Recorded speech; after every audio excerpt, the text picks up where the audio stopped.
Hi, I'm Liz Huskey, And I'm Jaiden Morales. and we are here with the director of the ninth grade Jaiden Academy, Mr. Hilko, and the Lorain High Executive Director, Mr. Garvey.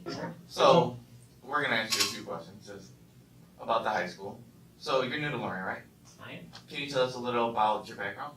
Sure. So I am originally from Northeast Ohio. I was born and raised in Fairview Park, Ohio, where I graduated from high school. Went to school here in Ohio, and I began my career in the Mississippi Delta as an English and Spanish teacher on the secondary level. I moved to the Dominican Republic, where I taught and was also a school administrator. I became a principal and then a director of a network of schools there. Relocated here to Lorain on August 1st of this year. Because I was excited by Lorain Promise and wanted to be a part of the transformation that's taking place here in the Lorain City Schools. Oh, Yeah, thank you. so, how'd you enjoy the Dominican? I love the Dominican Republic. The weather is a little bit better than here in Cleveland over the winter. It is a wonderful place, and I have lots of roots there and have developed some wonderful relationships. But I'm equally excited to be back here in Cleveland with my family and getting to know the great students that are here at Lorain High School, just like you guys. Thank you. Thank you. So, scouts want to know about the dress code. I know that's a big thing. Yeah. So, why do we have a dress code? So we have a district-wide dress code, and I think that's something that is important for us to point out is that the dress code is not something new. So there was a dress code here last year, and barring a few differences, the dress code is in its majority the same as it was last year. The major difference for us is that if we have a dress code, we believe that the dress code needs to be an expectation that is held for all students, regardless of what activities they may participate in. Every student here at Lorain High School, if we have a dress code, we need to make sure that we're following it. So we've been speaking with students each and every day to talk to them about their dress code and to work with them to get them in dress code. It is not a punitive policy, which means that we're not looking to punish students when they're out of dress code, but rather trying to make sure that they understand the importance of it. So to your point, what is the importance of dress code? We want our school to be a place where students come with pride. And when you're in a building that you care about and you take seriously your role as a student or as a scholar, as our CEO, Mr. Hardy, says, you come to school dressed in a way that a scholar comes. And a scholar dresses well because they see this institution as a place that they respect, and they carry themselves each and every day like an individual who's serious about their education. So that's the reason why we have the dress code. It's about pride in our school. Well, I know there is another question that they are asking. Why can they not wear hoodies? Yes. So that's a great question. The hoodies, I understand, and I've heard from many students in the last few days, different concerns about temperature and whatnot here in the building. And we understand that. So there are, according to our current dress code, you can wear like a crew neck sweater. You can have something over your clothes to keep you warm. But the specific reason why we're not allowing the hoodies is because of safety. And the reason for that is that a hoodie, in a split second, you can bring the hood over the top of your head and quite easily conceal your identity. And for our safety team, as well as our administrators, it would be difficult to see who that person is. And we don't want to make the assumption that any student would come to our building and cause harm, or anyone from the outside, but it is important that we know who is in our building. We can easily identify who they are. The other reason is that large, bulky hoodies are much easier to conceal items, and it's also important that we can readily see what each student has on their person when they come in and out of the building. So it's very much a safety concern. It is not at all our desire to have students feel uncomfortable or cold in the building, and we're happy to think around options that students can wear that would be dress code compliant. Okay. What happens if you get a wristband, and what are the consequences for the kids not showing up in dress code? Yeah, so our students are getting a wristband for a particular reason. So the reason being that once we address the student for dress code in the morning, we don't want them to continue throughout their day and be addressed by each one of their teachers, by each one of the safety officers and administrators, because we're trying to keep frivolous conflicts to a minimum. So we address it in the morning, we provide the student with the wristbands, so when they go out throughout the day, each person that sees them can easily recognize without having to verbally engage the student that they've already been talked to about their dress code. The other reason is that we are tracking students who have had a dress code violation. What does that mean? Each day that a student comes and is out of dress code, we're recording their name. That name is being recorded into a system so that we can see that, let's say Jaiden we've had 7 days of school, and in those 7 days of school, he's had 4 dress code violations. We want to know that because sometimes it's just a mistake of one day. And for one day, you're just simply receiving a warning. But a student who's coming each and every day out of dress code, the conversation needs to look different, and we have a scale of consequences that we apply depending on the severity, the number of times that a student is coming to the school without a dress code. Okay. Alright, and a question for you, Mr. Hilko. Yes, sir. So what is the 9th grade Titan Academy? The 9th grade Titan Academy is the first of which are the future academy models will then build off of. The 9th grade Titan Academy is home of our first year 9th grade class of 2022 scholars. So it's kind of going to be a build-up. They're like the first. Yes, in the winter months, we will continue to build, and our 9th grade scholars will choose their pathway into the different academies for their future. Yes. Alright, thank you. Alright, so, and what's for you, Ms. Garvey, the Success Academy? So Success Academy is a combination of 2 elements within our school district. One is the former New Beginnings, which was an alternative school that we had here in the district, as well as our existing Career Tech program, which has always been here in the high school. So one of the major changes as far as that program is concerned is that they were previously in another building. The alternative education program was in another building, and we made the decision this year to bring them to the high school because the goal for our students who are in the alternative education portion of the program is to integrate and to transition into Lorain High School. And we thought that distance between the 2 buildings was keeping that transition very far away for our students, and we want them to see the possibilities and the range of opportunities that they can have here within our building, and to help them to make those transitions once they've been able to recover the credits that they need or work through some of their alternative education needs. Okay, I agree with that.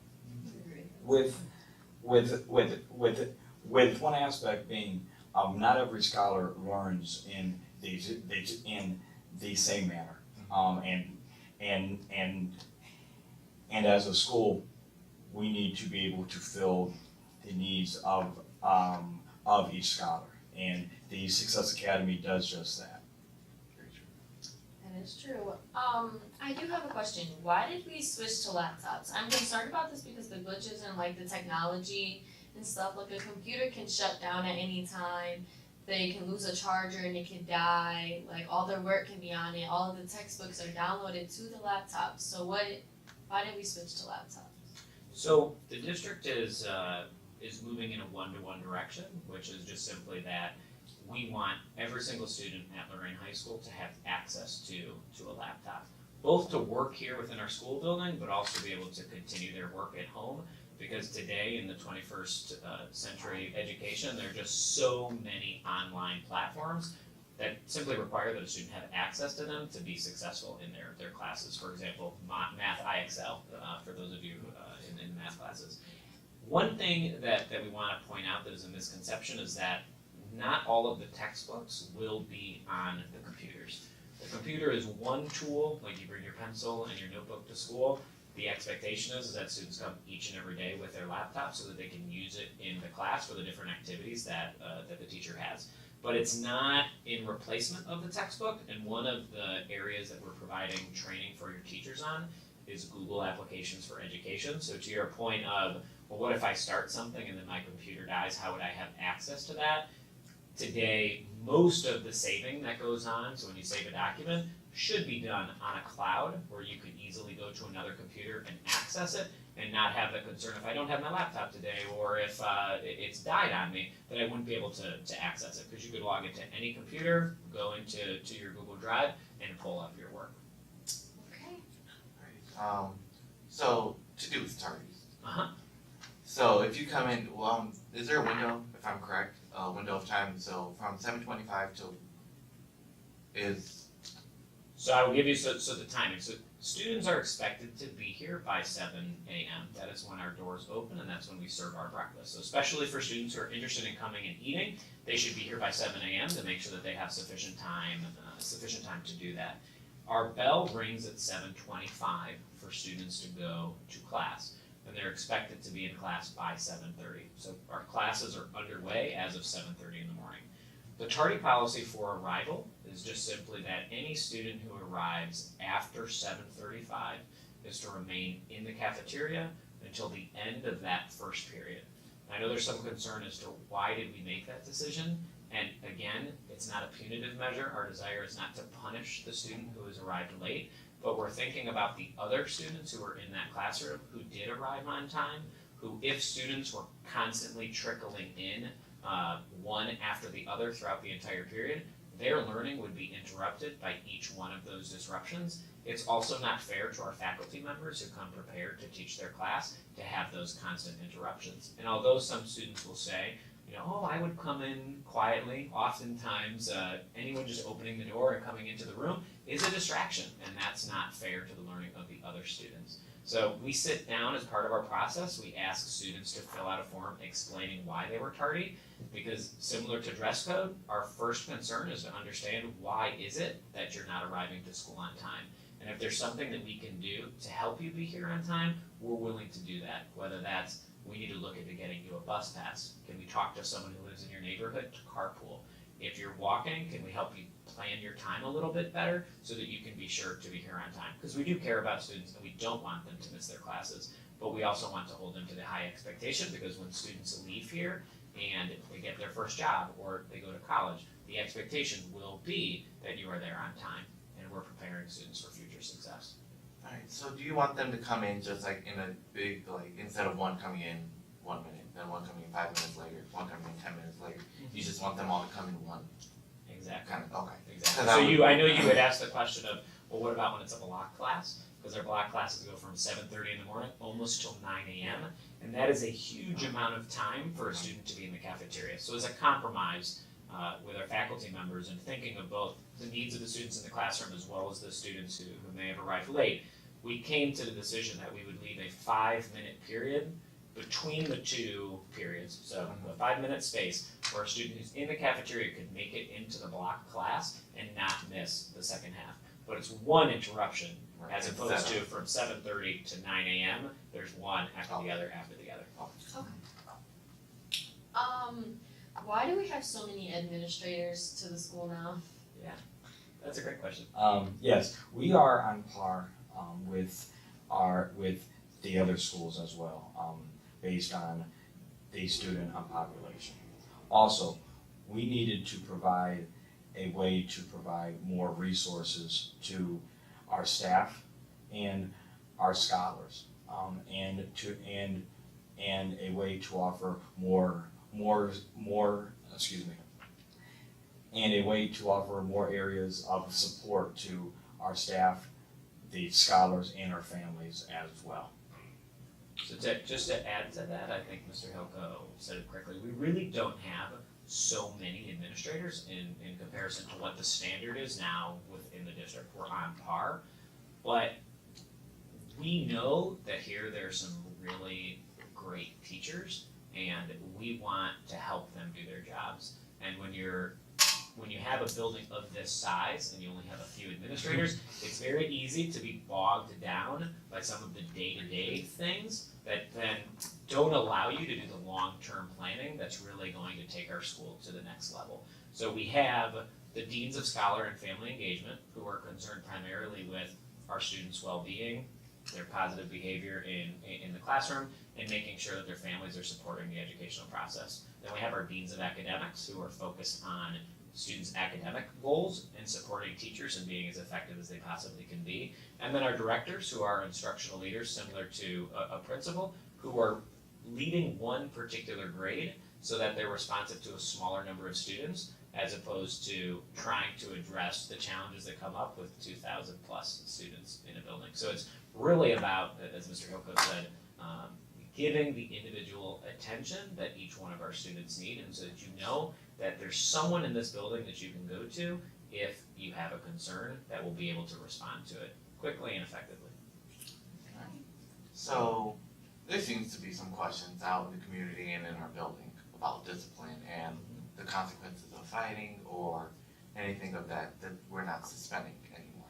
Is that true or? That is absolutely not true. And I appreciate that you brought it up because I think this is an important point. This year, as part of our policy, suspension is very much a part of the process. The only thing that has changed is that when students return to our building, we expect them to go through a restorative process. And for those who are not familiar with that, what that means is that a student can't just go away for a 5-day suspension and then just walk back into the building without having the opportunity to assume responsibility for how their actions have negatively impacted themselves and their peers and the adults in this building. And they also can't walk back into the building without repairing the harm that has been caused by their actions. So it's a two-pronged approach.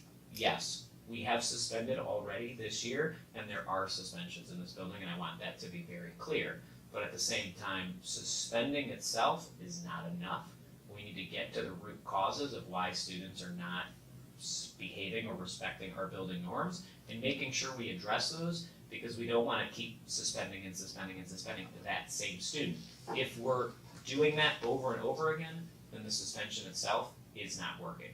We need to make sure that that student obeys what our rules are, is respectful of our norms, but is also given the support that they need to be able to behave here.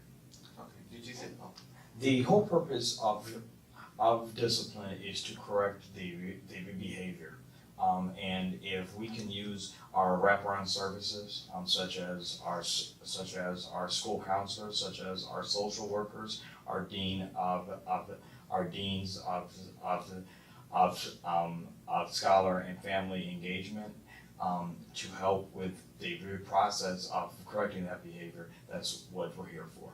so you said that there's a process when they come back. Is that process speaking with the counselor, speaking with a social worker? Yes, absolutely. So that process includes speaking with their counselors, because we want to make sure that students know that they're on track for academic goals, so they have a reason to be here, and then they know that they're working towards something. I think you both would agree that every student wants to graduate from high school, and when you're having behavioral difficulties and you're being suspended, that's just taking you farther and farther away from what your end goal is. So yes, it includes a meeting with the guidance counselor, a meeting with our social workers to address what might be going on at home or the social and emotional needs that student has that needs to be met, meeting with their dean or director, and then actually having a face-to-face conflict resolution with the student who is negatively impacted by their behavior, as well as perhaps a class or other adults in the building who are impacted. Might be one of our safety officers, might be a bystander who is impacted by their behavior. They need to go through that entire process before they're able to be walking our halls again in our classes. And that's something that we intend to stick throughout the year, and we hope to be able to report back to you that we're making progress because of it. All right. So, do you have anything else for our scholars here at Lorain High? I guess the last thing that I would add is that if you have a concern about something, and that's for our scholars as well as our students, or if you want to make a suggestion of how we can improve our school, this school is not just simply ours as administrators. It is a place that we want it to be as great as it possibly could be, and we're open to suggestions. And the year thus far, we've already had suggestions from students that we have taken into consideration. Last week, we had a dress down that was proposed by our student body, and we did that. We had students who proposed that they wanted to do a pep rally, we did that. We had students who are asking for there to be a school spirit bus for one of our future football games. That's currently being organized so that we can do that. So this school is your school, and we want you to know that every one of your administrators and your teachers are open to your suggestions. We might not always agree, but it's important that we have that dialogue and that you know that we do intend to listen to you. I do have a question about lockers. Students are wondering why some kids have lockers, some of them don't, and why there isn't enough lockers. Do you have an update on that? We do. So unfortunately, some of our lockers were assigned to students who did not report to school. So there were some human error when they were assigning the lockers, where we do have sufficient lockers in the building to address that first. We do have enough lockers in the building for every student, and we have addressed the vast majority of the students who do not have them. It's a very small number at this point who are still waiting to be assigned a locker. If you do not have a locker, you should go to our safety office and speak with Officer Sprinkle, who has been responsible for assigning the lockers, and he will be sure to get you one. So you can recommend that to any student who's in that situation. But it was just simply because some students were assigned lockers who were on our rolls, but who didn't actually report to school. So we're identifying who those students are and then assigning those to active students. So it was just a clerical, logistical error, but that should all be corrected by the start of next week. And I have one more little thing. Sure. Do we have a hotline or an email address that someone is able to access or call if they don't feel comfortable talking face to face with someone if they have a problem? Of course they can. So every single one of our administrators has an email, and the emails are all the same. It's the first letter of the first name and then the entire last name at loraincsd.org. And I encourage any parent, any student who has a concern to feel free to reach out to us. There's also an email address that I see here where you can contact Mr. Hardy or just get general information from the district. That is info@lorain.cityschools.org. Again, that's info@lorainCitySchools.org, or my email address I'll share as well is D for my first name Daniel, Garvey, Garvey, @loraincsd.org. Okay, thank Thank you. you. Thank you. Thank you guys. I think that's perfect. Thank you. Thanks, Liz. Thank you. Great Nice job. job.